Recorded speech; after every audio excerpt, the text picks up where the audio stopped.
നമസ്കാരം. 2017 മാർച്ച് 4 ജമ്മു കാശ്മീരിലെ ട്രാലിൽ ഒരു മെഡിക്കൽ ക്യാമ്പ് നടക്കുകയാണ്. രാഷ്ട്രീയ റൈഫിൾസ് ആണ് ആ ക്യാമ്പ് ഓർഗനൈസ് ചെയ്തിരിക്കുന്നത്. രാഷ്ട്രീയ റൈഫിൾസിന്റെ മേജർ ഋഷി ശരിക്കും ആവേശത്തോടു കൂടി ആ ക്യാമ്പിൽ പങ്കെടുക്കുകയാണ്. ആ ക്യാമ്പ് നടക്കുന്ന സ്ഥലത്തുള്ള ആളുകൾ മാത്രമല്ല, സമീപ ഗ്രാമങ്ങളിലെ ആളുകളൊക്കെ ആർമി നടത്തുന്ന ആ മെഡിക്കൽ ക്യാമ്പിലേക്ക് എത്തിയിരിക്കുകയാണ്. ആളുകളെ പരിശോധിക്കുന്ന ആർമി ഡോക്ടേഴ്സ് അവർക്ക് സൗജന്യമായിട്ട് മരുന്നുകൾ കൊടുക്കുകയാണ്. വരിയിൽ നിൽക്കുന്ന ആളുകളുടെ അടുത്തെത്തിയ മേജർ ഋഷി അവരുടെ കയ്യിലേക്ക് തൊട്ട് അവരോട് കുശലാന്വേഷണം നടത്തുമ്പോൾ അവർക്കൊപ്പമുള്ള ഒരു ആള് അവരോട് സംസാരിക്കുമ്പോഴാണ് ഫീൽ ചെയ്യുന്നത്. അവർ സ്നേഹപൂർവ്വം മേജർ ഋഷിയെ വിളിക്കുക ഹാൻ സാഹിബ് എന്നാണ്. ഹാൻ സാഹിബാണ് ആ മെഡിക്കൽ ക്യാമ്പ് നടത്തുന്നതെന്ന് അറിഞ്ഞപ്പോൾ അല്പം ദൂരെയുള്ള ഗ്രാമങ്ങളിൽ നിന്ന് വരെ ആളുകൾ അങ്ങോട്ട് എത്തിക്കൊണ്ടിരിക്കുകയാണ്. ഹാൻ സാഹിബാണ് ക്യാമ്പ് സംഘടിപ്പിക്കുന്നതെങ്കിൽ ഉറപ്പായിട്ടും ആ ക്യാമ്പിൽ പങ്കെടുക്കണമെന്ന് കരുതി തന്നെയാണ് പലരും വരുന്നത്. അതുകൊണ്ട് തന്നെ ഉച്ച കഴിഞ്ഞിട്ടും പരിശോധിക്കപ്പെടാനായി ആളുകൾ എങ്ങനെ ക്യൂ നിൽക്കുകയാണ്. 2015 മലയാളിയായ ആലപ്പുഴക്കാരനായ KSCBയിലെ എഞ്ചിനീയർ ആയിരുന്ന മേജർ ഋഷി ട്രാലിലുള്ള രാഷ്ട്രീയ റൈഫിൾസിന്റെ ചുമതല ഏറ്റെടുക്കുന്നത്. ഏകദേശം 8 മാസങ്ങൾക്ക് മുമ്പ് സൗത്ത് കാശ്മീരിലെ ഹിസ്ബുൾ മുജാഹിദിന്റെ ലീഡർ ആയിരുന്ന ബർഹൻ വാണി ഈ ട്രാലിൽ നിന്ന് തെക്കോട്ട് 60 കിലോമീറ്റർ മാറിയുള്ള ഒരു സ്ഥലത്ത് വെച്ച് സൈന്യവുമായുള്ള ഏറ്റുമുട്ടലിൽ കൊല്ലപ്പെട്ടിരുന്നു. ആ സമയത്ത് സ്വാഭാവികമായിട്ടും കാശ്മീർ താഴ്വാരയിൽ കലാപം പൊട്ടിപ്പുറപ്പെട്ടു. ഹിസ്ബുൾ മുജാഹിദിന്റെ നേതാവിനോട് ആഭിമുഖ്യം പുലർത്തുന്ന അനവധി ആളുകൾ കാശ്മീർ താഴ്വരയിലുണ്ട്. അവർ കൂട്ടമായി തെരുവിലേക്ക് ഇറങ്ങുകയും പട്ടാളത്തെയും പോലീസിനെയും കല്ലുകൾ കൊണ്ട് നേരിടുകയും ചെയ്തു. ശരിക്കും ഒരു തെരുവ് യുദ്ധം തന്നെയാണ് ആ ദിവസങ്ങളിൽ കാശ്മീരിലെമ്പാടും ഉണ്ടായത്. ആ സമയത്ത് ഈ ട്രാൽ മേഖല മാത്രം താരതമ്യേന ശാന്തമായിരുന്നു. അതിന്റെ കാരണം 2015 ചാർജ് എടുത്ത ഹാൻ സാഹിബ് എന്ന് ആളുകൾ വിളിക്കുന്ന മേജർ ഋഷിയും അവിടുത്തെ ആളുകളും തമ്മിൽ ഒരു ബന്ധം കഴിഞ്ഞ 2 കൊല്ലം കൊണ്ട് അവിടെ ഉണ്ടായിട്ടുണ്ട്. 2015 ജനുവരി 27 ട്രാലിലെ രാഷ്ട്രീയ റൈഫിൾസിന്റെ കമാൻഡിംഗ് ഓഫീസറായിരുന്ന മുനീന്ദ്ര നാഥ് റായി ഭീകരന്മാർ ഒരു വീട്ടിൽ ഒളിച്ചിരിക്കുന്ന വിവരമറിഞ്ഞ് സംഘങ്ങളുമായി ആ വീടിനെ വളഞ്ഞു. ആ വീടിനകത്തേക്ക് കമാൻഡോസിനെ നയിച്ചുകൊണ്ട് മുനീന്ദ്രനാഥ് റായി ഇരച്ചു കയറപ്പോൾ ആ വീടിനകത്ത് നിന്ന് പുറത്തേക്ക് ചാടിയ ഭീകരന്മാർ മുനീന്ദ്രനാഥിന്റെ തലയിലേക്ക് തന്നെ നിറയൊഴിക്കുകയായിരുന്നു. മുന്നിൽ നിന്ന് നയിക്കുക ശീലമാക്കിയിരുന്ന ആ കമാൻഡർ ആ സ്പോട്ടിൽ വെടിയേറ്റ് മരിച്ചു. വെടിയേറ്റ് മരിച്ച മുനീന്ദ്രനാഥിന്റെ ഭൗതിക ശരീരം ആർമി ക്യാമ്പിലും തുടർന്ന് വീട്ടിലും എത്തുമ്പോൾ അദ്ദേഹത്തിന്റെ 9 വയസ്സുള്ള മകൾ അൽക്ക ആ ഭൗതിക ശരീരത്തെ നോക്കി സല്യൂട്ട് ചെയ്യുന്നതും ആ ഭൗതിക ശരീരത്തെ നോക്കി അഭിസംബോധന ചെയ്യുന്നതുമായ രംഗം TV ചാനലിലൊക്കെ കാണിച്ചിട്ടുണ്ട്. ശരിക്കും കണ്ണ് നനയിപ്പിക്കുന്ന ഒരു രംഗമാണത്. ഒരു ധീരദേശാഭിമാനിയായ മകൾ. അങ്ങനെയാണ് അന്ന് പത്രങ്ങളും ചാനലുകളും ഒക്കെ അൽക്കയെ അവതരിപ്പിച്ചത്. മുനീന്ദ്രനാഥ് റായിയുടെ ആകസ്മികമായിട്ടുള്ള ആ മരണം ട്രാലിലെ രാഷ്ട്രീയ റൈഫിൾസിലെ കമാൻഡോസിനെ ഒന്ന് ഉലച്ചിരിക്കുന്ന സമയത്താണ് അവരെ നയിക്കാനായി മേജർ ഋഷി എത്തിയത്. 42nd രാഷ്ട്രീയ റൈഫിൾസിന്റെ നേതൃത്വം ഏറ്റെടുത്ത മേജർ ഋഷി അദ്ദേഹത്തിന്റെ കമാൻഡോസിന് കൊടുത്ത ഒരു വാക്കുണ്ട്. താൻ ജീവിച്ചിരിക്കെ സംഘങ്ങൾക്ക് ഒന്നും സംഭവിക്കില്ല എന്നുള്ളൊരു വാക്കാണ് മേജർ ഋഷി അന്ന് അദ്ദേഹത്തിന്റെ കൂടെയുള്ള ആളുകൾക്ക് കൊടുത്തത്. താൻ മുന്നിൽ നിന്ന് നയിക്കുമെന്നാണ് ഋഷി പറയാതെ പറഞ്ഞത്. മേജർ ഋഷിയുടെ ആ വാക്കുകൾ അവരുടെ കമാൻഡിംഗ് ഓഫീസർ കൊല്ലപ്പെട്ടതിന്റെ ഷോക്കിൽ നിന്ന് കമാൻഡോസിനെ ഒന്ന് ഉണർത്താൻ പര്യാപ്തമായിരുന്നു. ആ നിമിഷം മുതൽ അവരുടെ കൂടെ അവർക്കൊപ്പം മുന്നിൽ നിന്ന് നയിക്കുകയാണ് മേജർ ഋഷി. മേജർ ഋഷി 2015 ആ ജനുവരി മുതൽ ആ കമാൻഡോസിനൊപ്പം മാത്രമായിരുന്നില്ല, ട്രാലിലെ അവരുടെ ആർമി ക്യാമ്പിന് പുറത്തുള്ള സാധാരണ ജനങ്ങളുമായും മേജർ ഋഷിക്ക് നല്ല ബന്ധമാണ്. ഋഷി സമയം കിട്ടുമ്പോഴൊക്കെ ഗ്രാമത്തിലേക്ക് ഇറങ്ങും. അവിടെയുള്ള ആളുകളോടൊക്കെ സംസാരിക്കും. അവരോടൊക്കെ സംസാരിക്കുകയും അവരെ കാണുമ്പോഴൊക്കെ പുഞ്ചിരിക്കുകയും ചെയ്യും. ശരിക്കും ഒരു അടുപ്പം അവർ ഹാൻ സാഹിബ് എന്ന് വിളിച്ചു തുടങ്ങിയ ആ ചെറുപ്പക്കാരനുമായി ആ ഗ്രാമത്തിലെ ഓരോ ആളുകൾക്കും അറിയാതെ ഉണ്ടാവുകയാണ്. അതുകൊണ്ടുകൂടിയാണ് മെഡിക്കൽ ക്യാമ്പൊക്കെ സംഘടിപ്പിക്കുമ്പോൾ ആളുകൾ അറിഞ്ഞും കേട്ടും അങ്ങോട്ട് ഒഴുകുന്നത്.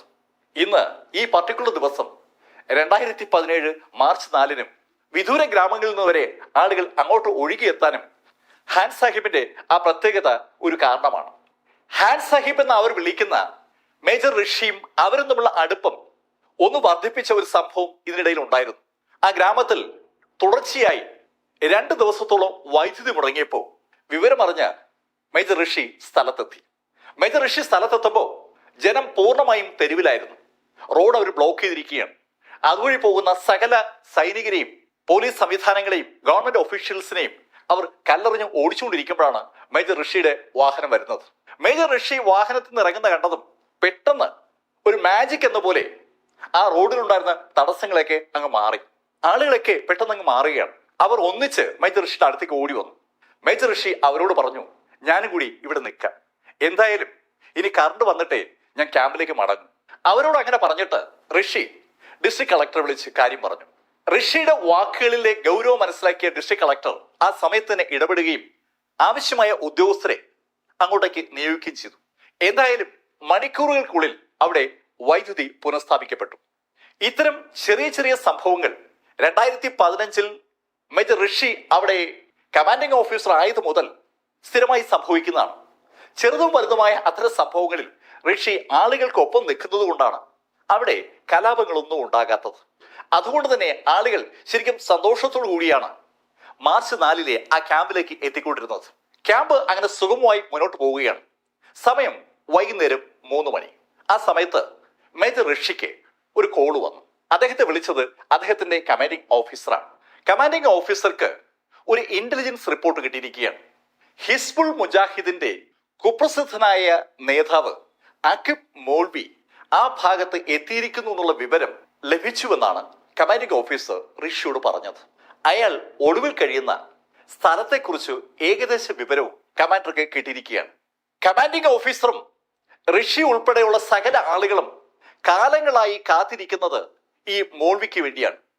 മോൾവിയെ പിടികൂടാനായി അനവധി തവണ ആർമി ശ്രമിച്ചിട്ടുണ്ട്.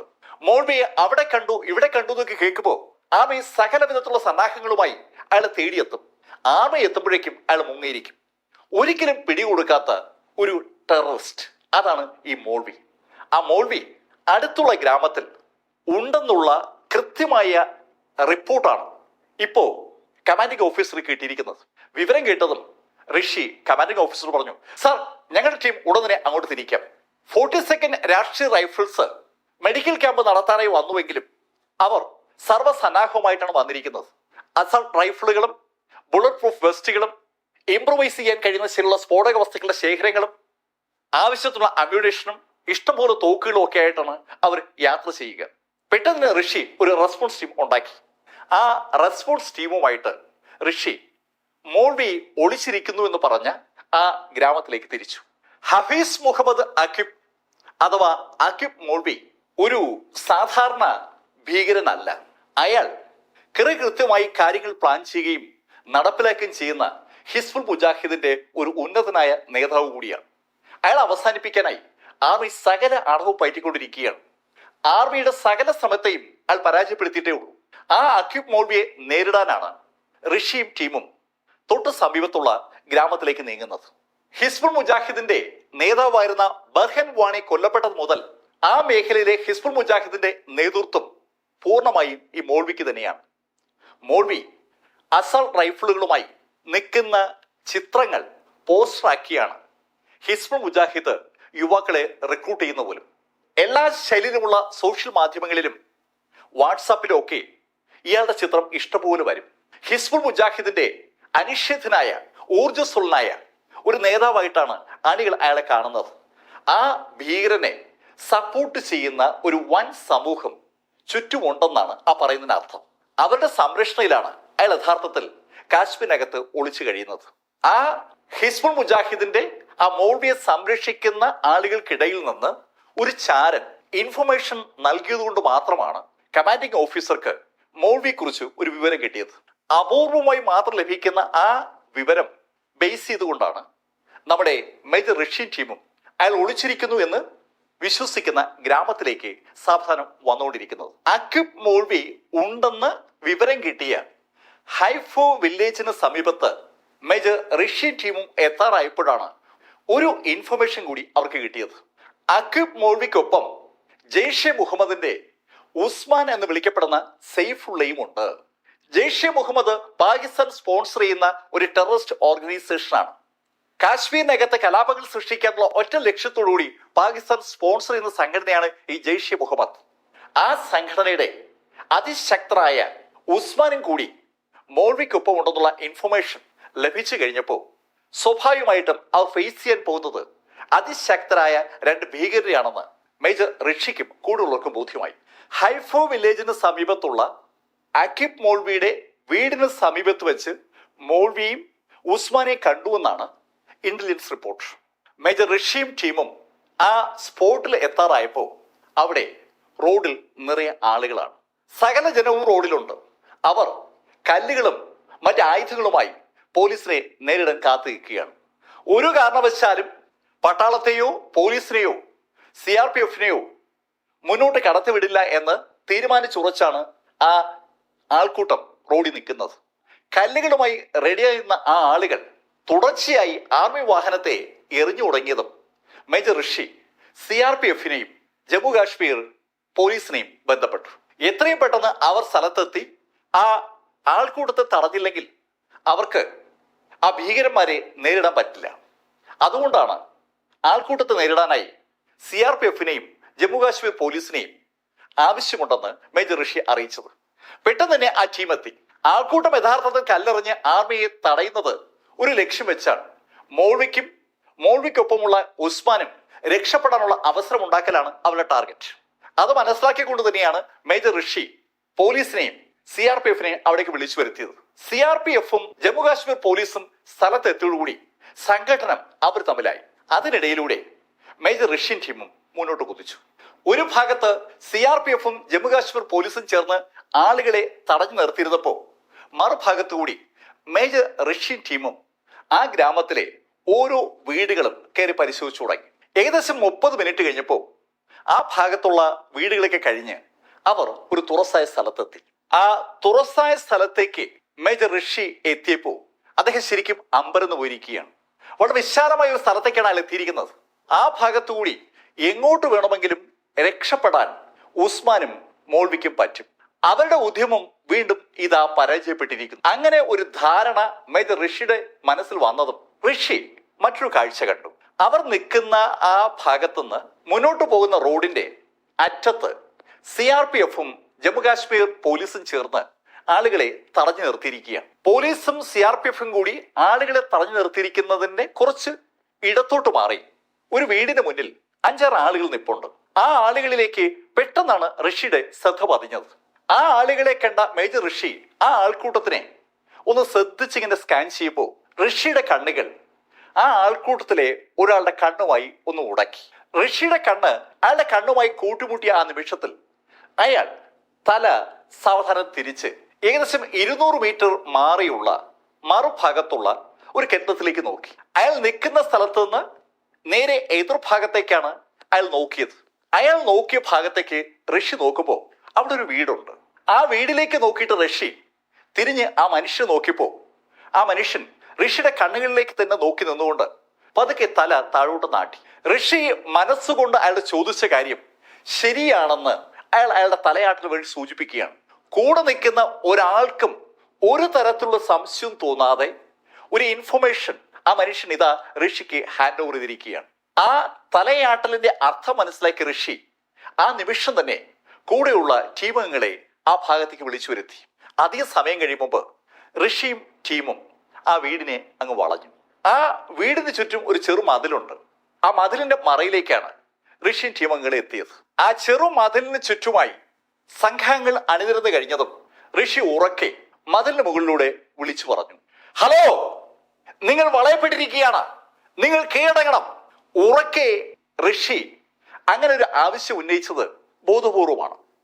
ആ ഭീകരന്മാർക്ക് കീഴടങ്ങാൻ എന്തെങ്കിലും താല്പര്യമുണ്ടെങ്കിൽ അതിന് ഒരു അവസരം ഉണ്ടാക്കാൻ വേണ്ടിയാണ് ഋഷി അങ്ങനെ ചെയ്തത്. പക്ഷെ ഋഷി ആ അനൗൺസ്മെന്റ് നടത്തിയതും മറുഭാഗത്ത് നിന്ന് അതിന് ഒരു പ്രതികരണം ഉണ്ടായി. അവർ വളഞ്ഞിരിക്കുന്ന ആ 2 നില വീടിന്റെ 2ാമത്തെ നിലയിൽ നിന്ന് പെട്ടെന്ന് അവർക്ക് നേരെ അതിശക്തമായ ഫയറിംഗ് ഉണ്ടായി. AK-47 തോക്ക് ഉപയോഗിച്ചാണ് ഫയർ ചെയ്യുന്നതെന്ന് ആ ഫയറിംഗ് ശ്രദ്ധിച്ച് ഋഷിക്ക് ഉറപ്പാണ്. രണ്ടാമത്തെ നിലയുടെ മുകളിൽ നിന്ന് രാഷ്ട്രീയ റൈഫിൾസിന് നേരെ നിറയൊഴിക്കുന്ന ശബ്ദം കേട്ടതും ജനത്തെ തടുത്തു നിർത്തിയിരുന്ന പോലീസിലെ ഒരു വിഭാഗവും പെട്ടെന്ന് അങ്ങോട്ടേക്ക് എത്തി. പോലീസും രാഷ്ട്രീയ റൈഫിൾസിലെ ആ ഭടന്മാരും ചേർന്ന് തിരിച്ച് നിറയൊഴിക്കാൻ ആരംഭിച്ചു. ആ ഫയറിംഗ് തുടങ്ങുമ്പോൾ സമയം 3:45. അടുത്ത 2-2.5 മണിക്കൂർ റോഡിന്റെ മറുഭാഗത്ത് അല്പം ദൂരെ മാറി നിൽക്കുന്ന ആൾക്കൂട്ടത്തിന് ആ ശബ്ദം മാത്രം കേൾക്കാം. നിരന്തരമായി വെടിവെക്കുന്ന ശബ്ദം.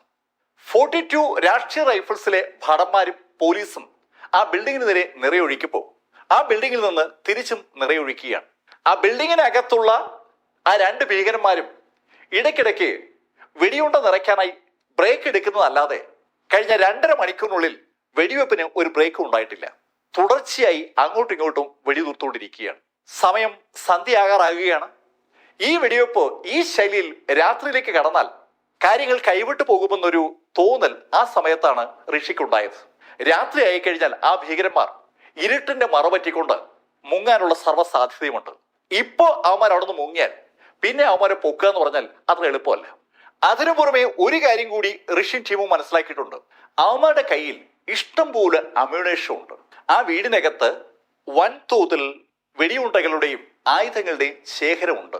അതുകൊണ്ടാണ് അവർ നിർഭയം വെടിവെക്കുന്നത്. അവന്മാരുടെ കയ്യിലുള്ള വെടിക്കോപ്പിന്റെ അളവിനെ കുറിച്ച് കൃത്യമായൊരു ധാരണ ഋഷിക്ക് ടീമിനും ഇതുവരെ ആയിട്ടില്ല. ആ വീട്ടിൽ ആയുധത്തിന്റെ ശേഖരമുണ്ടെങ്കിൽ അവന്മാർ കൂടുതൽ നേരം പിടിച്ചേക്കാനുള്ള സാധ്യതയുണ്ട്. ഇരുട്ട് വീഴുന്നതിന് മുമ്പ് എന്തെങ്കിലും ചെയ്തേ പറ്റൂ. ആ ധാരണ മനസ്സിലേക്ക് വന്ന ഋഷി അദ്ദേഹത്തിനെ കമാൻഡിംഗ് ഓഫീസറെ വിളിച്ചു. കമാൻഡിംഗ് ഓഫീസറോടായി ഋഷി പറഞ്ഞു, സാർ, നമുക്ക് എന്തെങ്കിലും ചെയ്തേ പറ്റൂ. ബിൽഡിങ്ങിന് അടുത്ത് ചെന്ന് ബോംബ് വെച്ച് ബിൽഡിങ്ങിന്റെ വാതിൽ തകർത്ത് അകത്ത് കയറി അവന്മാരെ നേരിടുകയാണ് വേണ്ടത്. ശരിക്കും അപകടകരമായ ഒരു കാര്യത്തെക്കുറിച്ചാണ് ഋഷി പറയുന്നത്. അത് കേട്ടതും കമാൻഡിംഗ് ഓഫീസർ ഋഷിയോട് പറഞ്ഞു, ഏയ് ഋഷി, അതൊന്നും വേണ്ട. കമാൻഡിംഗ് ഓഫീസർ അങ്ങനെ പറഞ്ഞപ്പോ ഋഷി ഒരിക്കൽ കൂടി അദ്ദേഹത്തോട് കാര്യം പറഞ്ഞു. സാർ, രാത്രിയാകാൻ പോവുകയാണ്. നമ്മൾ ഇപ്പോ അറ്റാക്ക് ചെയ്തില്ലെങ്കിൽ പിന്നെ നമുക്കൊന്നും ചെയ്യാൻ കഴിയില്ല. മേജർ ഋഷിയാണ് സ്പോട്ടിൽ നിൽക്കുന്നത്. മേജർ ഋഷിയുടെ ആ വിലയിരുത്തൽ തെറ്റാകാനുള്ള സാധ്യതയുമില്ല. അവസാനം കമാൻഡിംഗ് ഓഫീസർ വഴങ്ങി. കമാൻഡിംഗ് ഓഫീസറിൽ നിന്ന് അനുവാദം വാങ്ങിച്ച മേജർ ഋഷി കൂടെയുള്ള ഉദ്യോഗസ്ഥർക്ക് നിർദ്ദേശം കൊടുത്തു. എത്രയും പെട്ടെന്ന് ഒരു ഇംപ്രവൈസ്ഡ് എക്സ്പ്ലോസീവ് ഡിവൈസ് ഉണ്ടാക്കാൻ. ഓരോ സാഹചര്യത്തിനും അനുസരിച്ച് ബോംബ് ഉണ്ടാക്കാൻ പറ്റുന്ന ആളുകൾ രാഷ്ട്രീയ റൈഫിൾസിൽ കൂടെ ഉണ്ടാവും. രാഷ്ട്രീയ റൈഫിൾസിലുള്ള അത്ര ഉദ്യോഗസ്ഥർ പെട്ടെന്ന് തന്നെ 15 കിലോഗ്രാം ഭാരമുള്ള ഒരു ബോംബ് ഉണ്ടാക്കി. സമയം വൈകുന്നേരം 6:30 മേജർ ഋഷി ആ ബോംബ് കയ്യിൽ വാങ്ങിച്ചു. ഇപ്പോഴും ആ ബിൽഡിങ്ങിൽ നിന്ന് പുറത്തു നിന്ന് ആ ബിൽഡിങ്ങിലേക്ക് വെടിവെപ്പ് അടക്കുകയാണ്. ആ വെടിവെപ്പ് ശ്രദ്ധിച്ചിട്ട് മേജർ ഋഷിയും ലാൻസ് നായിക് ആവേശ് കുമാറും മതിലിന് മുകളിൽ കൂടി ആ ബിൽഡിംഗ് ഇരിക്കുന്ന കോമ്പൗണ്ടിലേക്ക് കടന്നു. അവർക്ക് 2 പേർക്കും പ്രൊട്ടക്ഷൻ കൊടുത്തുകൊണ്ട് 2 യുവ ഓഫീസർമാർ മുകളിലേക്ക് ഫയർ ചെയ്തുകൊണ്ടിരിക്കുകയാണ്. ഒരു കാരണവശാലും മേജർ ഋഷിയും ആവേശ് കുമാറിനെയും മുകളിലെ ഭീകരന്മാർ ടാർഗറ്റ് ചെയ്യാൻ ഇടവരാത്ത ശൈലിയിൽ തുരുതുര മുകളിലേക്ക് സകലരും ഒന്നിച്ച് നിറയൊഴിക്കുകയാണ്. അവർ അങ്ങനെ നിറയൊഴിക്കുന്നതിനിടയിൽ ഋഷിയും ആവേശും ആ ബിൽഡിങ്ങിന്റെ മുൻപിലെത്തി. ഋഷിയും ആവേശ് കുമാറും ബിൽഡിങ്ങിന് അടുത്തേക്ക് വരുന്നത് സ്വാഭാവികമായിട്ടും ആ ഭീകരന്മാരുടെ ശ്രദ്ധയിൽപ്പെട്ടു. അവർ ഋഷിയെയും ആവേശിനെയും ടാർഗറ്റ് ചെയ്തുകൊണ്ട് മുകളിൽ നിന്ന് നിറയൊഴിച്ചു തുടങ്ങി. അവർ ഋഷിയും ആവേശിനെയും ടാർഗറ്റ് ചെയ്യുന്ന കണ്ടതും കൂടെയുള്ള യങ് ഓഫീസേഴ്സും മതിലിന് പുറത്തുള്ള ആളുകളും വീണ്ടും ടെററിസ്റ്റുകളെ ലക്ഷ്യം വെച്ച് നിറയൊഴിച്ചു തുടങ്ങി. അതിശക്തമായ ആ വെടിവെപ്പിനിടയിൽ ആവേശും ഋഷിയും ഓടി ആ വീടിനടുത്തെത്തി. അവർ 2 പേരും ഓടി വീടിന്റെ ചുവരിലേക്ക് ചേർന്നപ്പോ പെട്ടെന്ന് മുകളിൽ നിന്നുള്ള വെടിവെപ്പ് നിന്നു. ആ ഭീകരന്മാർക്ക് എന്തോ ഒരു സംശയം തോന്നിയിരിക്കുകയാണ്. താഴെ കാര്യമായ എന്തോ സംഭവിക്കാൻ പോകുന്നൊരു തോന്നൽ മുകളിലുള്ള ആ ഭീകരന്മാർക്കുണ്ട്. അതുകൊണ്ടായിരിക്കണം അവന്മാർ വെടിവെപ്പ് നിർത്തിയത്. മേജർ ഋഷി പെട്ടെന്ന് തന്നെ ആ ബോംബ് അവിടെ ചുവരിൽ ഘടിപ്പിച്ചു. ചുവരിൽ ആ ബോംബ് ഘടിപ്പിച്ചതിന് ശേഷം പുറകോട്ട് മാറിയ മേജർ ഋഷി കൈകൊണ്ട് അദ്ദേഹം ബോംബ് ആക്ടിവേറ്റ് ചെയ്യാൻ പോകുന്ന കാര്യം പുറത്ത് ഫയർ ചെയ്തുകൊണ്ടിരിക്കുന്ന അദ്ദേഹത്തിന്റെ സംഘങ്ങളെ ധരിപ്പിച്ചതിന് ശേഷം ആ ബട്ടൺ ഓൺ ആക്കി. ഒരു വയർലെസ് ബട്ടണാണ്. ആ വയർലെസ് ഡെറ്റോണേറ്ററിൽ ഋഷിയുടെ വിരൽ സ്പർശിച്ചതും ഒരു വൻ സ്ഫോടന ശബ്ദത്തോടു കൂടി ആ വീടിന്റെ ചുവര് ഒന്ന് ഇടിഞ്ഞു. ചുവര് ഇടിഞ്ഞ ആ സമയത്ത് ചുവരിൽ നിന്ന് തെറിച്ച ഒരു കല്ല് അപ്രതീക്ഷിതമായി ഋഷിയുടെ തലയിൽ വന്നിടിച്ചു. ഹെൽമെറ്റിന്റെ പുറകിലാണ് ആ കല്ല് വന്ന് ഇടിച്ചത്. ശക്തമായ ഫോഴ്സിൽ ആ കല്ല് വന്ന് ഋഷിയുടെ തലയിൽ ഇടിച്ചതും തല പൊട്ടി ചോര കുഴുട ഒലിച്ചു തുടങ്ങി. അത് കണ്ട ലാൻസ് നായിക് ആവേഷ് കുമാർ ഒരു പരുവത്തിലാണ് ഋഷിയെ അവിടുന്ന് പുറത്തേക്ക് കൊണ്ടുവന്നത്. ഋഷി ആവേഷ് കുമാർ പറഞ്ഞിട്ടും പുറത്തേക്ക് വരാൻ തയ്യാറാകുന്നുണ്ടായിരുന്നില്ല. പക്ഷെ ആവേശം നിർബന്ധപൂർവ്വം ഋഷിയെ പുറത്തേക്ക് കൊണ്ടുവരികയായിരുന്നു. ഈ സമയത്തും മുകളിലുള്ള ടെററിസ്റ്റുകൾക്ക് നേരെ ഋഷിയുടെ സംഘാംഗങ്ങൾ നിരന്തരമായി നിറയൊഴിക്കുകയാണ്. ആ വെടിവെപ്പിന് ഇടയിലൂടെയാണ് ഋഷിയും ആവേശം മതിൽ ചാടി പുറത്തെത്തിയത്. മതിലിന് പുറത്തെത്തിയ ഋഷിയെ പെട്ടെന്ന് തന്നെ അല്പം പുറകോട്ട് നീക്കി കൂടെയുള്ള ആളുകൾ ആ മുറിവ് ഒന്ന് ഡ്രസ് ചെയ്തു. ഋഷിയുടെ മുറിവ് ഡ്രസ് ചെയ്യുന്ന സമയത്ത് ഋഷി ഒരു കാര്യം ശ്രദ്ധിച്ചു. ഇപ്പോഴും മുകളിൽ നിന്ന് 2 തോക്കിന്റെ ഗർജനം കേൾക്കാനുണ്ട്. 2 അസൾട്ട് റൈഫിളുകൾ ഒരേ സമയത്ത് മുകളിൽ നിന്ന് താഴേക്ക് ഫയർ ചെയ്യുന്നു എന്ന് പറയുമ്പോൾ അതിന് ഒറ്റ അർത്ഥമേ ഉള്ളൂ.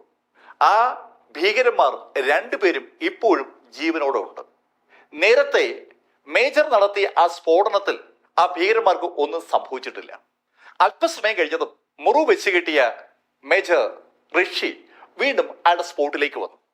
മതിലിന് മുകളിലൂടെ ഋഷിക്ക് ഇപ്പോൾ ആ കാഴ്ച കാണാം. വീടിന്റെ താഴത്തെ നിലയിൽ ഒരു ദോരം വീണിട്ടുണ്ട്. ഇപ്പോ ആ വീടിന് ചുറ്റും ഇരുട്ട് വീണു തുടങ്ങിയിരിക്കുകയാണ്. കൂടുതൽ ഇരുണ്ടാൽ പ്രശ്നം ഗുരുതരമാകുമെന്ന് മനസ്സിലാക്കിയ ഋഷി അദ്ദേഹത്തിനൊപ്പമുള്ള ആളുകളോട് 2 കുപ്പി ബോംബ് തയ്യാറാക്കാൻ ആവശ്യപ്പെട്ടു. മണ്ണെണ്ണ ഉപയോഗിച്ചുണ്ടാക്കുന്ന ഒരുതരം ബോംബാണ്. കുപ്പിക്കകത്ത് മണ്ണെണ്ണ നിറച്ച് അതിന് തിരിയിട്ട് കത്തിച്ച് എങ്ങോട്ടെങ്കിലും വലിച്ചെറിഞ്ഞാൽ വൻ സ്ഫോടനത്തോടുകൂടി ആ കുപ്പി പൊട്ടും. അങ്ങനെയുള്ള 2 കുപ്പിയുമായി വീണ്ടും മേജർ ഋഷി മതിലിന് മുകളിൽ കൂടി അകത്തേക്ക് കടന്നു. ആ മണ്ണെണ്ണ നിറച്ച കുപ്പികളുമായി കോമ്പൗണ്ടിനുള്ളിലേക്ക് കടന്ന മേജർ ഋഷി അതിൽ ഒരെണ്ണം അടുക്കള ഭാഗത്തേക്ക് വലിച്ചെറിഞ്ഞു. അടുക്കളയിലെ തുറന്നിരുന്ന ജനാലയ്ക്കുള്ളിലേക്ക് ആ കുപ്പി വലിച്ചെറിയപ്പെട്ടതും വൻ സ്ഫോടനത്തോടുകൂടി ആ കുപ്പി അങ്ങ് പൊട്ടി. അതിന് ഫലമുണ്ടായി. ആ അടുക്കളയിൽ തടി കൊണ്ടുള്ള ഒത്തിരി നിർമ്മാണ പ്രവർത്തനങ്ങൾ ഉണ്ടായിരുന്നു. ആ തടി പെട്ടെന്ന് കത്തിപ്പടർന്നു. തടി പെട്ടെന്ന് അടുക്കള ഭാഗത്ത് നിന്ന് കത്തിപ്പടർന്നതും അടുക്കളയിൽ നിന്ന് ശക്തമായ പുക അടുക്കള വഴി മുകളിലേക്കും ഹാളിലേക്കൊക്കെ വ്യാപിച്ചു. ആ പഴുതുപയോഗിച്ചുകൊണ്ട് ഋഷി കയ്യിലിരുന്ന കുപ്പികൾ വീണ്ടും വീടിനകത്തേക്ക് വലിച്ചെറിഞ്ഞു. അല്പസമയം കൊണ്ട് വീടിനകം മുഴുവൻ ഏതാണ്ട് പുകയായി. വീടിന്റെ അടിഭാഗത്ത് നിന്ന് മുകളിലേക്ക് ആ പുക പടർന്നു പിടിക്കുമ്പോൾ ഋഷിക്കും കൂട്ടർക്കും ഒരു കാര്യം ഉറപ്പാണ്. ശക്തമായ ആ പുകയിൽ ആ ഭീകരന്മാർ പെടും. അവന്മാർ രക്ഷപ്പെടാനായി മുകളിൽ നിന്ന് താഴേക്ക് ചാടും. താഴേക്ക് ചാടുന്ന ആ ഭീകരന്മാരെ ടാർഗറ്റ് ചെയ്തുകൊണ്ട് ഋഷിയും ടീമും അങ്ങനെ കാത്തിരിക്കുകയാണ്. അതിശക്തമായി താഴെ ഇങ്ങനെ പുക മുകളിലേക്ക് ഉയരുകയാണ്. ഒരു വീട് ഏതാണ്ട് പൂർണ്ണമായി നിന്ന് കത്തുന്ന പോലെയാണ്. ശക്തമായ ആ പുക ആ വീടിനെ ഏതാണ്ട് പൂർണ്ണമായും വിഴുങ്ങിയിട്ടും മുകളിലുള്ള ഭീകരന്മാർ താഴേക്ക് ചാടിയതേയില്ല. ശരിക്കും ഋഷിയും കൂടെയുള്ള ആ സൈനികരും അക്ഷരാർത്ഥത്തിൽ ഞെട്ടിപ്പോയ നിമിഷമാണ്. ഇത്തരം സാഹചര്യങ്ങളെ എങ്ങനെ നേരിടണമെന്ന് വ്യക്തമായും പരിശീലനം ലഭിച്ച 2 കൊടും ഭീകരന്മാരാണ് മുകളിൽ ഉള്ളതെന്നുള്ളതിന്റെ വ്യക്തമായ സൂചനയാണ് അവർ കണ്ടത്. ഏകദേശം 20 മിനിറ്റ് കഴിഞ്ഞപ്പോൾ പുക ഏതാണ്ട് പൂർണ്ണമായും കെട്ടടങ്ങുമ്പോൾ ആ കാഴ്ച എല്ലാവർക്കും വിസിബിളാണ്. ആ ബിൽഡിങ്ങിന്റെ ഏതാണ്ട് പകുതിയിലധികം ഭാഗവും കത്തി നശിച്ചിരിക്കുകയാണ്. പക്ഷേ ഇപ്പോഴും ആ ഭീകരന്മാർ പരിക്കൊന്നുമില്ലാതെ മുകളിൽ തന്നെ ഉണ്ട്. പാകിസ്ഥാൻ ഓക്കുപ്പൈഡ് കാശ്മീരിൽ അനവധി തീവ്രവാദ പരിശീലന ക്യാമ്പുകൾ പാകിസ്ഥാൻ ആർമി തന്നെ കണ്ടക്ട് ചെയ്യുന്നുണ്ട്. ഹിറ്റ് ആൻഡ് റൺ എന്നുള്ള ശൈലിയിൽ ആളുകളെ പരിശീലിപ്പിക്കുകയാണ് ആദ്യത്തെ പരിപാടി. ആ പരിപാടിയിൽ നിന്ന് തുടങ്ങുന്ന പരിശീലനം തുടർന്ന് മുന്നോട്ട് പോകുന്തോറും എല്ലാ തലത്തിലുമുള്ള പരിശീലനവുമാകും. ശരിക്കും കൊടും ഭീകരന്മാരെ പാകിസ്ഥാൻ ആർമി അവിടുന്ന് വാർത്തെടുക്കുകയാണ്. ഏത് ശൈലിയിലുള്ള തടസ്സത്തെയും അതിജീവിക്കാനുള്ള കപ്പാസിറ്റി ഭീകരർക്ക് ഉണ്ടാക്കി കൊടുക്കുക എന്നുള്ളത് പാകിസ്ഥാൻ ആർമിയുടെ പരിശീലനത്തിന്റെ ലക്ഷ്യമാണ്. ഇവിടെ ഇപ്പോ ഇന്ത്യൻ ആർമിയെ നേരിട്ടുകൊണ്ടിരിക്കുന്ന ഒസാമയാണെങ്കിലും മോൾവി ആണെങ്കിലും ആ ശൈലിയിൽ പരിശീലനം ലഭിച്ചവരാണെന്ന് 100% ഉറപ്പാണ്. ഇല്ലെങ്കിൽ കഴിഞ്ഞ 20 മിനിറ്റത്തെ ആ ശക്തമായ പുകയെ അതിജീവിക്കുവാൻ സാധാരണഗതിയിൽ ഒരാൾക്ക് പറ്റത്തില്ല. ഒരു സാധാരണ മനുഷ്യരായിരുന്നെങ്കിൽ എപ്പോഴും മുകളിൽ നിന്ന് താഴേക്ക് ചാടിയനെ. ആ 20 മിനിറ്റും അതിശക്തമായി ആ ബിൽഡിങ്ങിനെ ആ പുക വിഴുങ്ങുമ്പോൾ ബിൽഡിങ്ങിന്റെ പല ഭാഗവും കത്തി അടർന്ന് താഴെ വീണുകൊണ്ടിരിക്കുകയായിരുന്നു. എന്നിട്ടും ഭയക്കാതെ മുകളിൽ തന്നെ അവരുണ്ടായിരുന്നു. അതിന്റെ അർത്ഥം ഇത്തരം സാഹചര്യങ്ങൾ നേരിടാനുള്ള പരിശീലനം അവർക്ക് കിട്ടിയെന്നാണ്. ഇപ്പോ മേജർ ഋഷിക്ക് ആ കാര്യം ഉറപ്പായി. തന്റെ ഉദ്യമം പരാജയപ്പെട്ടിരിക്കുന്നു. ഉദ്യമം പരാജയപ്പെട്ടെങ്കിലും ഋഷിയുടെ ടീം പിന്നെയും ആ ഭീകരന്മാരെ ടാർഗറ്റ് ചെയ്ത് ഫയറിംഗ് തുടങ്ങി. ഭീകരന്മാർ തിരിച്ചും ഫയർ ചെയ്യുകയാണ്. ഏതാണ്ട് അർദ്ധരാത്രിയാകാറായപ്പോ ഋഷിയുടെ കമാൻഡിംഗ് ഓഫീസർ നീരജ് സ്ഥലത്തെത്തി. വൈകുന്നേരം ഏകദേശം 3:45-4 മണിയോടുകൂടി തുടങ്ങിയ ഫയറിംഗ് ആണ്. അർദ്ധരാത്രിയാകാറായിട്ടും ഫയറിംഗ് അവസാനിക്കാതെ വന്നപ്പോഴാണ് കമാൻഡിംഗ് ഓഫീസർ കൂടി സ്ഥലത്തെത്തിയത്. കമാൻഡിംഗ് ഓഫീസർ കേണൽ നീരജ് സ്ഥലത്തെത്തുമ്പോൾ ഋഷി ഒരു കാഴ്ചയാണ്. ഋഷിയുടെ തലയിൽ ഇപ്പൊ ഒരു ബാൻഡേജ് കെട്ടിയിട്ടുണ്ട്. ആ ബാൻഡേജിന്റെ നിറം പൂർണ്ണമായും ചുവപ്പാണ്. രക്തത്തിൽ ആ ബാൻഡേജ് കുതിർന്നിരിക്കുകയാണ്. നീരജ് അമ്പരപ്പോടെ ഋഷി നോക്കുമ്പോൾ ഋഷി ആ സ്ഥലത്തുണ്ടാക്കിയ 2 ഇംപ്രവൈസ്ഡ് എക്സ്പ്ലോസീവ്സുമായിട്ട് വീണ്ടും മതിലിന്റെ മുകളിൽ കൂടി ആ കോമ്പൗണ്ടിലേക്ക് കടക്കാൻ റെഡിയായി നിൽക്കുകയാണ്. വീടിനകത്ത് കയറി ആ എക്സ്പ്ലോസീവ്സ് പ്ലാൻ ചെയ്യണം. അതാണ് ഋഷിയുടെ ലക്ഷ്യം. ഋഷി ആ കാര്യം പറഞ്ഞതും ഋഷി തടുത്തു. നീരജ് എതിർത്തെങ്കിലും ഋഷി അദ്ദേഹത്തിന്റെ തീരുമാനത്തിൽ ഉറച്ചു നിൽക്കുകയാണ്. ആ സമയത്ത് അതല്ലാതെ വേറെ മാർഗമില്ല എന്ന് ഋഷി കേണൽ നീരജിനെ പറഞ്ഞ് ബോധ്യപ്പെടുത്തി. മേജർ ഋഷി അദ്ദേഹത്തിന്റെ ടീമംഗങ്ങളെ അടുത്ത് വിളിച്ച് അവർക്ക് വ്യക്തമായ നിർദ്ദേശം കൊടുത്തു. ഞാൻ ഈ ബോംബുകൾ അകത്ത് കിടന്ന് പ്ലാൻ ചെയ്യും. ഈ 2 ബോംബുകളും പൊട്ടിക്കഴിയുമ്പോൾ സാധാരണഗതിയിൽ അവന്മാർ കൊല്ലപ്പെടേണ്ടതാണ്. എന്തെങ്കിലും കാരണവശാൽ അവന്മാർ കൊല്ലപ്പെട്ടില്ലെങ്കിൽ അവന്മാർ രക്ഷപ്പെടാൻ ഒരു ശ്രമം നടത്തും. നിങ്ങളുടെ ഇടയിൽ കൂടി ഓടി രക്ഷപ്പെടാനായിരിക്കും അവന്മാർ ശ്രമിക്കുക. ഒരു കാരണവശാലും അത് അനുവദിക്കരുത്. മേജർ ഋഷി അങ്ങനെ പറയുമ്പോൾ ആ വാക്കുകൾക്കിടയിൽ ഒരു കുഴപ്പമുണ്ട്. നിങ്ങൾ ഒരു കാരണവശാലും അത് അനുവദിച്ചു കൊടുക്കരുതെന്നാണ് ഋഷി പറഞ്ഞത് എന്ന് പറയുമ്പോൾ ആ സമയത്ത് ഋഷി അവിടെ ഉണ്ടാകില്ല എന്നൊരു തോന്നൽ ഋഷിക്ക് ഉണ്ടെന്ന് ആ വാക്കുകൾ വിളിച്ചു പറയുകയാണ്. ആ 2 ഇംപ്രവൈസ്ഡ് എക്സ്പ്ലോസീവ്സുമായിട്ട് ബിൽഡിങ്ങിനകത്തേക്ക് കടക്കുന്നത് ആത്മഹത്യാപരമാണെന്ന് ഋഷിക്കറിയാം. ആ എക്സ്പ്ലോസീവ്സുമായി അയാൾ ബിൽഡിങ്ങിനകത്തേക്ക് കടക്കുമ്പോൾ അകത്തുള്ള ഭീകരന്മാർ ഋഷിയെ കണ്ടാൽ ആ നിമിഷം ഋഷിയെ വെടിവെച്ചു കൊല്ലും. അത് ഒന്നാമത്തെ അപകടം. 2, എക്സ്പ്ലോസീവ്സ് അകത്ത് സ്ഥാപിക്കുമ്പോൾ സ്വാഭാവികമായിട്ടും അവിടെ നിന്ന് രക്ഷപ്പെടാൻ പറ്റാത്ത ശൈലിയിൽ ഋഷി കുടുങ്ങിപ്പോവാനുള്ള സാധ്യതയുമുണ്ട്. ഭീകരന്മാർ വളഞ്ഞിട്ട് വെടിവെക്കുമ്പോൾ ചിലപ്പോൾ രക്ഷപ്പെടാൻ പറ്റില്ലെന്ന് വരും. അതുകൊണ്ടാണ് തനിക്ക് എന്ത് സംഭവിച്ചാലും കുഴപ്പമില്ല, ആ ഭീകരന്മാർ കൊല്ലപ്പെടുക എന്നുള്ളതാണ് പ്രധാനം എന്ന് അദ്ദേഹത്തിന്റെ ടീമംഗങ്ങളോട് പറഞ്ഞത്. ടീമംഗങ്ങളോട് ഇത്രയും കാര്യങ്ങൾ പറഞ്ഞു കഴിഞ്ഞതും പെട്ടെന്ന് എന്തോ ഒരു അസ്വസ്ഥത ഋഷിക്ക് തോന്നി. ഋഷി മൊബൈൽ ഫോൺ എടുത്തു. അയാളുടെ അമ്മയുടെ നമ്പർ ഒന്ന് ഡയൽ ചെയ്തു. സമയം രാത്രി 12 മണി കഴിഞ്ഞ് 7 മിനിറ്റാണ്. ആലപ്പുഴയിൽ ഋഷിയുടെ അമ്മ രാജലക്ഷ്മിയും ശരിക്കും അസ്വസ്ഥയായിട്ട് കിടക്കിൽ അങ്ങനെ കിടക്കുകയാണ്. എന്തോ അവർക്ക് ഉറക്കം വരുന്നുണ്ടായിരുന്നില്ല.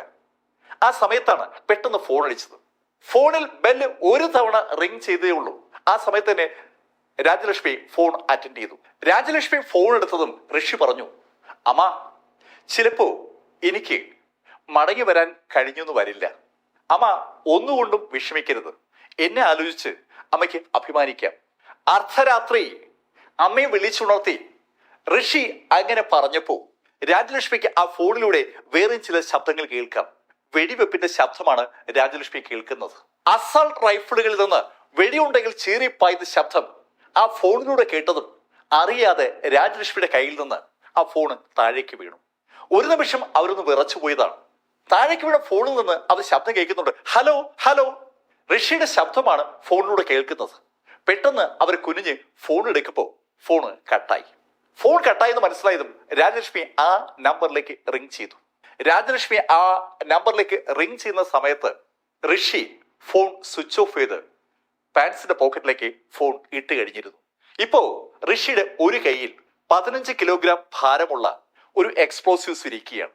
രാജലക്ഷ്മി വീണ്ടും വീണ്ടും ഋഷിയെ വിളിക്കുന്ന ആ സമയത്ത് ഋഷി മറുകൈയിലും ഒരു എക്സ്പ്ലോസീവ്സ് വാങ്ങിച്ചു. ആ 2 എക്സ്പ്ലോസീവ്സുമായി ഋഷി സാവധാനം മതിലിന്റെ മുകളിൽ കൂടി ആ കോമ്പൗണ്ടിലേക്ക് കടന്നു. തൊട്ടുപുറകെ ലാൻസ് നായിക്കും കടന്നു. അവർക്ക് 2 പേർക്ക് പ്രൊട്ടക്ഷൻ ഒരുക്കിക്കൊണ്ട് ബാക്കിയുള്ള ഭടന്മാർ മുകളിലെ ഭീകരന്മാരെ ടാർഗറ്റ് ചെയ്ത് വെടിവെച്ചുകൊണ്ടിരിക്കുകയാണ്. ആ ഫയറിങ്ങിനിടയിലൂടെ ഋഷിയും ലാൻസ് നായിക്കും സാവധാനം വീടിനടുത്തെത്തി. ആ വീടിന്റെ താഴത്തെ നിലയിൽ നേരത്തെ നടത്തിയ സ്ഫോടനം വഴി ഉണ്ടായ ആ ദൂരത്തിലൂടെ ഋഷി ആ സ്ഫോടക വസ്തുക്കളുമായി അകത്തേക്ക് കടന്നു. ലാൻസ് നായിക് കൂടെ കിടക്കാൻ ഒരു ശ്രമം നടത്തിയെങ്കിലും ഋഷി ലാൻസ് നായിക്കിനോട് പറഞ്ഞു, ഏയ് നീ വരണ്ട, നീ പുറത്തു നിന്നാ മതി.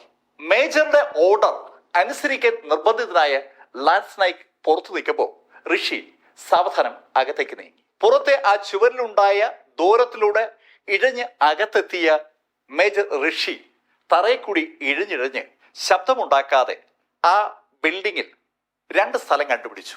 ആ ഭാഗങ്ങളിൽ ആ ഇംപ്രൊവൈസ്ഡ് എക്സ്പ്ലോസീവ്സിനെ വെച്ചതിന് ശേഷം അതേ ദൂരത്തിലൂടെ ഇഴഞ്ഞ് ഋഷി പുറത്തെത്തി. ആ ദൂരത്തിലൂടെ ഇഴഞ്ഞ് പുറത്തെത്തിയ ഋഷി വാക്കി ടോക്കിയിൽ അദ്ദേഹത്തിന്റെ ടീം അംഗത്തിന് നിർദ്ദേശം കൊടുത്തു. 30 സെക്കൻഡിന്റെ കൗണ്ട് ഡൗൺ സ്റ്റാർട്ട് ചെയ്യാനാണ് ഋഷി ആവശ്യപ്പെട്ടത്.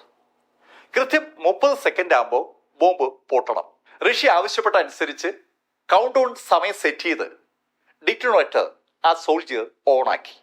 ഋഷി ആ ബിൽഡിങ്ങിൽ നിന്ന് പരമാവധി ദൂരേക്ക് ഇഴഞ്ഞ് മുന്നോട്ട് നീങ്ങുകയാണ്. ഋഷി ആ ബിൽഡിങ്ങിൽ നിന്ന് ഇഴഞ്ഞ് കുറച്ച് ദൂരെ എത്തിയപ്പോൾ ഋഷിക്കൊരു സംശയം. ഋഷി പെട്ടെന്ന് വാക്കി ടോക്കിയിൽ ആ പട്ടാളക്കാരനോട് ഡിറ്റോണേറ്റർ ഓഫ് ചെയ്യാൻ ആവശ്യപ്പെട്ടു. അയാളത് ഓഫ് ചെയ്യുമ്പോൾ 10 സെക്കൻഡ് ബാലൻസ് ഉണ്ടായിരുന്നു. ഋഷി ആ സ്ഫോടനം സ്റ്റോപ്പ് ചെയ്യാൻ പട്ടാളക്കാരോട് ആവശ്യപ്പെട്ടത് പെട്ടെന്നൊരു ചിന്ത അദ്ദേഹത്തിന്റെ മനസ്സിൽ വന്നതുകൊണ്ടാണ്. കുറച്ചുകൂടി ഉള്ളിലേക്ക് ആ സ്ഫോടക വസ്തു വെച്ചിരുന്നുവെങ്കിൽ കുറെ കൂടി ശക്തമായ ഒരു സ്ഫോടനം നടന്നനെ. അങ്ങനെ ഒരു സ്ഫോടനം നടത്തിയാൽ ഉറപ്പായും ആ ഭീകരന്മാരെ വീഴിക്കാൻ പറ്റും. അങ്ങനെ തോന്നിയത് കൊണ്ടാണ് ഋഷി പട്ടാളക്കാരനോട് സ്റ്റോപ്പ് ചെയ്യാൻ പറഞ്ഞത്. വാക്കി ടോക്കിലൂടെ ഋഷി ആ പട്ടാളക്കാരനോട് വ്യക്തമായി ആ കാര്യം പറഞ്ഞു. ഋഷി വീണ്ടും ബിൽഡിങ്ങിനകത്തേക്ക് കടക്കാൻ പോവുകയാണ്. അകത്തുള്ള ആ സ്ഫോടക വസ്തു കുറച്ചുകൂടി ഉള്ളിലേക്ക് എടുത്തു വെച്ചിട്ട് ഋഷി പുറത്തു വന്ന് നിർദ്ദേശം നൽകാം. അപ്പോൾ മാത്രം ആ സ്ഫോടനം ആക്ടിവേറ്റ് ചെയ്താൽ മതി. ഋഷി പറഞ്ഞതനുസരിച്ച് ചെയ്യാമെന്ന് ആ ഉദ്യോഗസ്ഥൻ സമ്മതിക്കുകയും ചെയ്തു. ഋഷി സാവധാനം ഇഴഞ്ഞ് ആ ഭീകരന്മാരുടെ ശ്രദ്ധയപ്പെടാതെ വീടിന്റെ മുൻപിലെത്തി. ആ വീടിന്റെ മുൻപിൽ വാതിലിനടുത്തായി ചുവരിൽ ഉണ്ടായിരിക്കുന്ന ആ ദൂരത്തിലൂടെ ഋഷി ഇഴഞ്ഞ് അകത്തേക്ക് കടന്നു. ഇഴഞ്ഞ് അകത്തേക്ക് കിടന്ന ഋഷി ബിൽഡിങ്ങിനകത്ത് കടന്നതും സാവധാനം എണീറ്റു. ശബ്ദമുണ്ടാക്കാതെ ഋഷി നേരത്തെ ബോംബ് കൊണ്ടുവച്ച സ്ഥലത്തേക്ക് നടക്കുമ്പോൾ പെട്ടെന്നാണ് ഋഷി ആ കാഴ്ച കണ്ടത്. നേരത്തെ ഉണ്ടായ സ്ഫോടനത്തിൽ തകർന്ന പടിക്കെട്ടിൽ ഒരു നിഴൽ. അപ്രതീക്ഷിതമായി ഒരു നിഴലിനെ ആ പടിക്കെട്ടിൽ കണ്ട ആ നിമിഷത്തിൽ ആ നിഴലും ഋഷിയെ കണ്ടു. നിഴൽ ഋഷിക്ക് നേരെ നിറയൊഴിച്ചു. ശരിക്കും അപ്രതീക്ഷിതമായിട്ട് ആ പടിക്കെട്ടിലെ നിഴൽ ഋഷിക്ക് നേരെ തുരുതുര നിറയൊഴിച്ചതും വെടിയേറ്റ് ഋഷി പുറകോട്ട് തെറിച്ചു. ഋഷി പുറകോട്ട് തെറിക്കുമ്പോൾ തന്നെ ആ ഗണ്ണുകളും നിറയൊഴിച്ചു. ഋഷിയുടെ കയ്യിലെ 2 ഗണ്ണുകളും ഒരുമിച്ച് നിറയൊഴിച്ചതും ആ നിഴൽ വെടിയേറ്റ് താഴെ വീണു. ഋഷിയുടെ പുറത്ത് 3 വെടിയുണ്ടകളാ കൊണ്ടിരിക്കുന്നത്. ഒരു വെടിയുണ്ട കൃത്യം ഹെൽമെറ്റിലാ കൊണ്ടത്. ഹെൽമെറ്റ് തലയിൽ നിന്ന് തെറിച്ചു. രണ്ടാമത്തെ വെടിയുണ്ട മൂക്കിലാ കൊണ്ടിരിക്കുന്നത്. മൂന്നാമത്തെ വെടിയുണ്ട ഇവിടെ ഈ താടിയിൽ. വെടിയേറ്റ ഋഷി അനവധി അടി പുറകിലേക്കാണ് തെറിച്ചത്. അനവധി അടി പുറകിലേക്ക് തെറിച്ചു വീണ ഋഷിക്ക് നല്ല ബോധമുണ്ട്. പക്ഷേ നല്ല ബോധമുണ്ടെങ്കിലും സംസാരിക്കാൻ പറ്റുന്നില്ല എന്നൊരു തോന്നലും ഋഷിക്കുണ്ട്. കാഴ്ചകളും മങ്ങുന്നുണ്ട്. ഒരു കാര്യം മാത്രം ഋഷിക്ക് നന്നായിട്ട് അറിയാം, വേദന ഋഷിക്ക് അനുഭവപ്പെടുന്നതേയില്ല. ഋഷി പെട്ടെന്ന് മുന്നോട്ട് ഇഴഞ്ഞു തുടങ്ങി. ആ വെടിയേറ്റ് വീണ് കിടക്കുന്ന ആ ഭീകരന്റെ അടുത്തുകൂടി ഇഴഞ്ഞ് ഋഷി നേരത്തെ അകത്തേക്ക് കയറിയ ആ ദൂരം വഴി പുറത്തേക്ക് ഇറങ്ങി. മുൻഭാഗത്തെ ആ ബിൽഡിങ്ങിൽ ഉണ്ടായ ദൂരത്തിലൂടെ ഋഷി ഇഴഞ്ഞ് പുറത്തേക്ക് ഇറങ്ങുന്നത് മതിലിന് അപ്പുറത്ത് നിൽക്കുന്ന ലാൻസ് നായിക് ആവേഷ് കണ്ടു. ആവേഷ് പെട്ടെന്ന് തന്നെ ഋഷിക്ക് അടുത്തേക്ക് ഓടുന്നു കണ്ടതും ഋഷി കൈ ഉയർത്തി ആവേഷിനോട് അവിടെ നിൽക്കാൻ ആവശ്യപ്പെട്ടു. ഇപ്പോഴും മറ്റേ ഭീകരൻ ബിൽഡിങ്ങിന്റെ മുകളിലുണ്ടെന്ന് ഋഷിക്ക് അറിയാം. ആവേഷ് മതിലിനടുത്ത് നിന്ന് ബിൽഡിങ്ങിനടുത്തേക്ക് ഓടുന്നത് മുകളിലുള്ള ഭീകരൻ കണ്ടാൽ ആ നിമിഷം ആ ഭീകരൻ ആവേഷിനെ വെടിവെച്ച് വീഴ്ത്തും. അതറിയാവുന്നത് കൊണ്ടാണ് ഋഷി കൈ ഉയർത്തി ആവേഷിനോട് നിൽക്കാൻ ആക്ഷൻ കാണിച്ചത്. ആവേഷിനോട് ഋഷി അങ്ങനെ ആക്ഷൻ കാണിച്ചെങ്കിലും ആവേശും കൂടെയുള്ള 2 യുവ ഓഫീസർമാരും പെട്ടെന്ന് മതിൽ ചാടി അകത്ത് കടന്നിട്ട് അവിടുന്ന് ഇഴഞ്ഞ് ഋഷിക്ക് അടുത്തേക്ക് എത്തി. ഋഷിയുടെ അടുത്തേക്ക് ഇഴഞ്ഞെത്തിയ ലാൻസ് നായിക് ആവേശും കൂടെയുള്ള 2 ഓഫീസർമാരും ഋഷിയുടെ മുഖം കണ്ട് ശരിക്കും ഞെട്ടിത്തരിച്ചു പോവുകയാണ്. അക്ഷരാർത്ഥത്തിൽ ആ 3 ടീം വാ പൊളിച്ചു പോയി. അവരുടെ അമ്പരപ്പ് ഋഷിയും കാണുന്നുണ്ട്. ഋഷി അവരോട് മുകളിൽ ഭീകരനുണ്ടെന്ന് കൈകൊണ്ട് ആക്ഷൻ കാണിക്കുകയാണ്. ഋഷി മുകളിലോട്ട് ആക്ഷൻ കാണിക്കുമ്പോൾ യഥാർത്ഥത്തിൽ മുകളിൽ നിന്നുള്ള വെടിവെപ്പ് നിന്നിരിക്കുകയാണ്. മുകളിലുണ്ടായിരുന്ന ഭീകരൻ ജെയ്ഷെ മുഹമ്മദിന്റെ ഉസാമ വെടിയേറ്റ് താഴെ വീണ് കഴിഞ്ഞു. അകത്ത് ഋഷി വെടിവെച്ച് കൊന്നത് സാക്ഷാൽ ആക്യുബ് മൗലവിയാണ്. ലാൻസ് നായിക് ആവേശം കൂടെയുള്ള ആ 2 ഓഫീസേഴ്സും ഋഷിയെ പെട്ടെന്ന് അവിടുന്ന് മതിലിനടുത്തേക്കും മതിലിന്റെ മുകളിൽ കൂടി പുറത്തേക്ക് എത്തിച്ചു. മതിലിന്റെ മുകളിലൂടെ ഋഷിയെ പുറത്തേക്ക് എത്തിക്കുമ്പോൾ കമാൻഡിംഗ് ഓഫീസർ കേണൽ നീരജ് ഓടി അവിടെ എത്തി. മതിലിന്റെ മുകളിലൂടെ പുറത്തേക്ക് വന്ന മേജർ ഋഷിയുടെ മുഖത്തേക്ക് അവിടെ ആ സമയത്ത് ഓടിയെത്തിയ കേണൽ നീരജ് ഒന്നേ നോക്കിയുള്ളൂ. കേണൽ നീരജ് ഒന്ന് നടുങ്ങി. അതേ നടുക്കം ആ സമയത്ത് അവിടേക്ക് ഓടിയെത്തിയ മുഴുവൻ ഉദ്യോഗസ്ഥർക്കുമുണ്ട്. ആ പട്ടാളക്കാരൊക്കെ അമ്പരപ്പോടെ ഋഷിയുടെ മുഖത്തേക്ക് നോക്കുകയാണ്. പെട്ടെന്ന് ഋഷിയെ ഒരു ജീപ്പിലേക്ക് കയറ്റി. ആ ജീപ്പിന്റെ ലക്ഷ്യം തൊട്ട് സമീപത്തുള്ള ഹെലിപ്പാഡാണ്. മേജർ ഋഷിയുടെ തൊട്ട് സമീപത്ത് ഒരു ഡോക്ടർ ഇരിക്കുകയാണ്. ആ ആർമി ഡോക്ടർ ശരിക്കും അമ്പരപ്പോടുകൂടിയാണ് ഋഷിയെ നോക്കുന്നത്. ഋഷിയുടെ പുറത്തുനിന്ന് ഒഴുകുന്ന രക്തം നിലയ്ക്കാനുള്ള ചില സംവിധാനങ്ങളൊക്കെ അയാൾ ചെയ്യുന്നുണ്ട്. ഋഷിയുടെ പുറത്തുനിന്ന് അയാൾ രക്തം ഒപ്പിയെടുക്കുന്നുമുണ്ട്. പക്ഷേ അയാളുടെ മുഖം വല്ലാതെ വിവരണമാണ്. ജീപ്പ് ഹെലിപ്പാഡിൽ എത്തുമ്പോൾ അവിടെ ഹെലികോപ്റ്റർ റെഡിയായി നിൽക്കുകയാണ്.